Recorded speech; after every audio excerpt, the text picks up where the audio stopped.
Well, contrary to popular belief and the standards for many, many years that you needed to change your oil every 3 months or 3,000 miles, that is not the case anymore.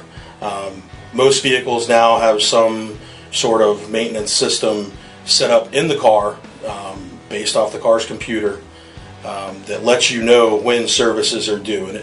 And most of them are all services, but oil change specifically, it will actually have some sort of indicator that'll tell you service is due, oil change is due. With a Honda, we use a maintenance minder system that controls all of our services. But you do not need to change your oil every 3 months or 3,000 miles. You just, most of the time, just need to wait for your light to come on. I've seen it, generally it starts around 4,500 miles. I've seen it even as high as 13,000 miles in between oil changes on these newer vehicles. That was the standard. You needed to change your oil every 3 months, 3,000 miles. It was the type of oil they were using, the engines they were building at the time, needed to have that consistent maintenance to keep your car from having breakdowns.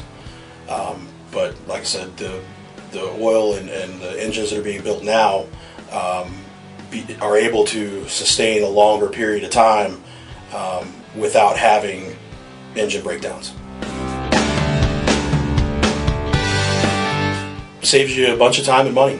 I mean, you don't have to make your appointments to come in, you don't have to spend your time getting your oil changed, but the cash in your pocket, not having to change your oil as often, I think is the greatest benefit.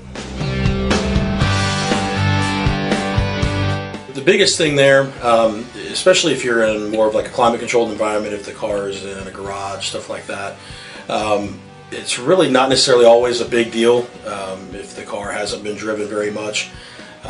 You really should check with your manufacturer on that particular situation.